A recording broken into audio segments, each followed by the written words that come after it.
Welcome back to 2 Minute Tuesday. Recently, we reviewed the Rebel Small Batch Reserve, which is some of the last of the Heaven Hill sourced Rebel that you're going to get off of their weeded profile, aka Old Fitz.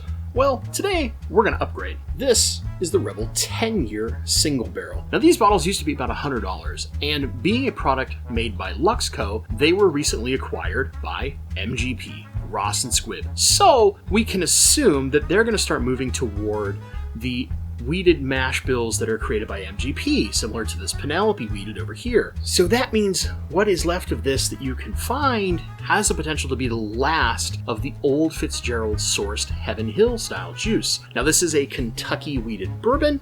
They're pretty quiet about how that is sourced, but at 10 years, and now more recently, I got mine for $61.99 before Washington state taxes. That's pretty amazing price-wise for a 10-year whiskey. So in this 2 Minute Tuesday, let's crack this bad boy open, see what kind of profile we get, and compare it to a couple of heavily allocated weeded whiskeys, like this Weller 12 over here. Let's get into it. Now, as is ceremonial, we need a bottle pop. It kind of a letdown, but you know, a couple of quick notes about this. This is a 100 proof 10-year age-stated whiskey. If it is sourced Heaven Hill, that's starting to sound a lot like Old Fitzgerald Decanter series. 100 proof, age-stated, weeded bourbon from Kentucky. Just saying, if we can get a 10-year-old Old Fitz, basically, for 1/3 the price, that'd be nice, right? So, that being said, let's get into our review. Darker amber color, pretty decent. Viscosity looks good. I know it's probably hard to see over here, but it's got some good legs on it. Let's get in the nose. So there's a little bit of that kind of Heaven Hill nuttiness. There's also like a little bit of cherry, and it's like nutmeg, honestly. It's like, can't say I normally get nutmeg out of a weeder. Definitely has some oak presence, which is great. It's a 10-year, we would expect that. It's softer on the nose than I would expect. Even at 100 proof, it's just like really mellow. So I kind of have to dig a little deeper to get my notes, but overall on the face, pretty good. Let's get on the palate. Ooh, yeah, okay.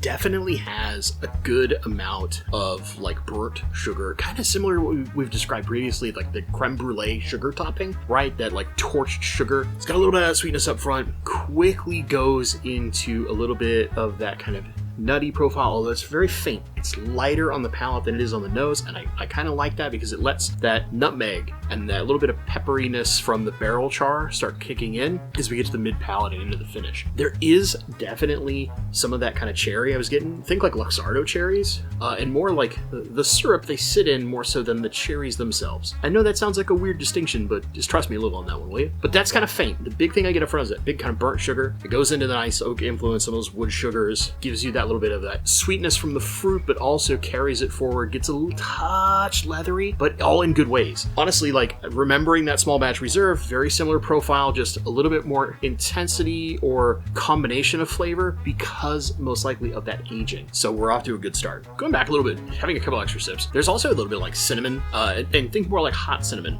So not like cinnamon like you'd have in a cinnamon roll, but more like a cinnamon candy. It's not overbearing, it's just kind of light. It adds a little extra heat to kind of the hug as it's coming down through here in toward the finish. It marries really well with that mixture of that burnt sugar sweetness, that kind of leather and oak that goes through. Honestly, this is really nicely balanced. So let's get into an overall score. I'm giving this a solid 78. Pretty decent, especially for the price. It's got nice complexity, but not the highest proof, so you're not going to get big, bold, in-your-face flavors. And a lot of people are going to be searching for big, bold, in-your-face flavors, which usually drives them toward barrel-proof whiskey. But at 100 proof, for its price point, I think this is a fantastic pour. If you can get it to where you're paying 100 or less after all your taxes wherever you live, given it's a 10-year age stated, this is a phenomenal wheat whiskey. And if you compare that to something like Weller 12, well, yes, it's 12-year, not 10-year, it's almost impossible to find those at MSRP. Usually you're paying at least $150 plus.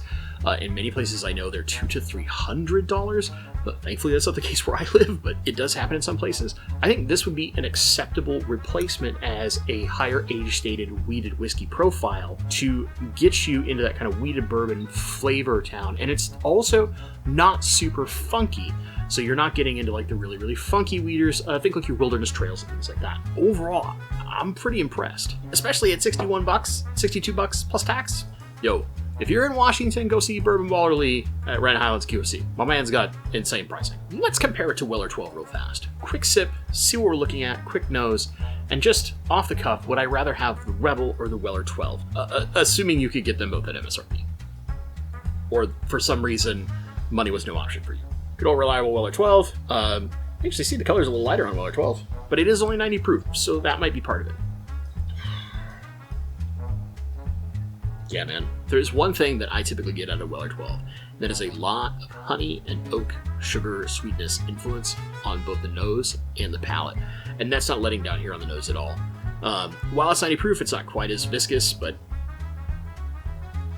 it's just got this lovely sweet profile to it. Let's have a little taste of beer.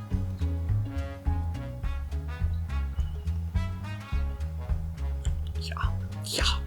Okay, so this is everything I like out of one of the reasons I like Weller 12, right? Big honey sweetness up front. Slowly carries in, gets into some of those wood complexities. Just a touch of the influence from the age is there. There's a little pepper from the barrel spice, but at that 90 proof, it stays mellow. It stays super crushable. Not a lot of big fruit profile to it like you start getting in like the higher proof, like Weller 107 and some of that stuff. But there's just this like tiny little cherry note in there. You know, your usual kind of Buffalo Trace fruitiness. But really, this is honey and oak. A lot like Lot B for me, and honestly the 24A Stag. However, this is a lot simpler on the palate than that Rebel. And assuming that you were getting them at MSRP, this is fairly close in MSRP at like, I think $57 in Washington State, $58 plus tax. Actually bought one recently at a BevMo and it was slightly more than that, but it was about as close as MSRP as I've seen in several years. And I think it cost me like $80 all said and done after taxes, which is slightly more than the Rebel, but considering we're at similar price points, I actually go with the Rebel. I know it's going to sound crazy if everyone's like, over Weller 12, come on, man. That's highly allocated whiskey. There's just that little extra proof. There's a lot more complexity to it. While it's not as sweet as the Weller 12, if I want a big, in-my-face kind of sweetness from the honey, yeah, Weller 12 is the go-to. But there's more complexity. There's a little more spice. There's a little more things going on in this Rebel compared to the Weller. In the end of the day, I think when we're starting to talk about 100 proof or less whiskeys, complexity matters. That Weller 12 sits on the palate for not very long. That 90 proof really only can hang in there for like 15 to 30 seconds if it's lucky. Where that Rebel is sitting there for at least 30 seconds, maybe upwards of a minute. It starts fading, yes, but it's still kind of hanging in there and lingering and giving me something. And that extra bit of complexity is something that I would rather drink, and it is significantly easier to find. While it only releases like, I think once a year, there's significantly more quantity. It's significantly more shelf available.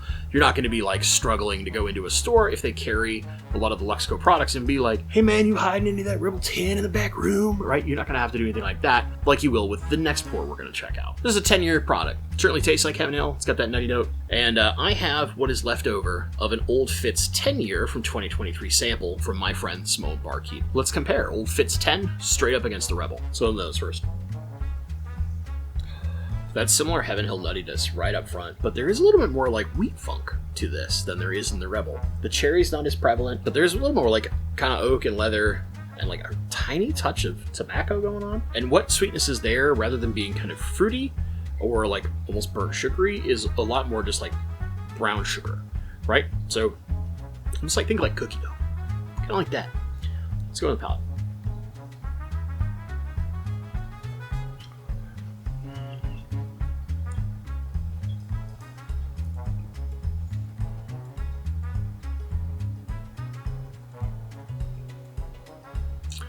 Okay, I've had this before, and I remember thinking for like the secondary cost of this Old Fitz, it was not that impressive. And going back to it, that Heaven Hill nutty profile is there. It's a lot funkier than the Rebel is.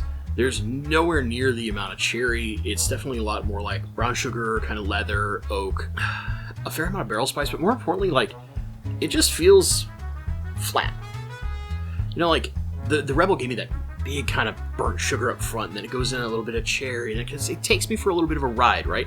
There's this consistent change of flavors as it goes through my palate, and I get a little extra things each sip. This, from an initial sip, and we'll take one more, we got a little touch left. yeah, it's just like, I get the nuttiness, I get a little cinnamon, I get leather and oak, and it's like all at the same time the whole way through. For you who like a more consistent sip, you don't want to go on a bit more of a roller coaster ride, maybe that's up your alley, or you just like the really cool bottle. But considering that this is regularly about triple the price in Washington, and that's like SRP. The SRP on these is quite high, as I recall, compared to that $62 before taxes. I'm kicking the Old Fitz out until you get to higher age statements, and I'm grabbing that Rebel instead. And I would say even then, I would rather have the sweetness from the Weller 12 than that kind of just like, because at least that's like big sugar note in that honey, and then kind of nice oaky note, a little bit of fall off, a little bit of cinnamon in there, a little bit of peppery. This is just boring.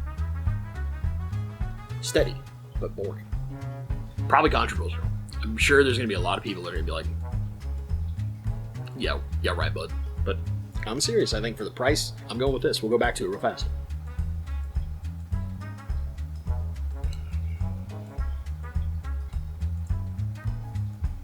Yeah. I got more going on. It takes me for a little bit better a ride. It's not just like in there. There's just more going on. There's a little more complexity, which is funny because they're same mash bill, same age. You would think you would have a very similar experience, and you would actually think you would get a better, more complex experience out of the Old Fitz. I'm just not getting it. Maybe it's the 2023, maybe the 2024 10 years significantly better. I'm not sure. But what I will say is that I think 78 is a good score here, and if you're able to find this at MSRP, if it's close to what I paid for it, for a 10-year whiskey, it's a nice one to have on your shelf. Hope you enjoyed this review. If you have not yet done so, consider subscribing. Once we hit 1,000 subscribers, we're going to be giving away this bad boy, an E.H. Taylor Single Barrel. It's a fairly highly allocated whiskey, one of my favorite overall whiskeys, and I want to give one away when we hit 1,000 subscribers. So consider subscribing. Leave a comment down below. Have you had the Rebel 10? Have you had Old Fitz? What are your thoughts between some of the comparisons? Is there a weeder you prefer over all of these? And come on, don't go super crazy. Don't be like, hey, WLW. Like, let's go fair comparisons here, right? Let's not go wild. I love hearing from you guys in the comments. Let me know in the comments down below. As always, my friends, thank you so much for watching, and stay awesome.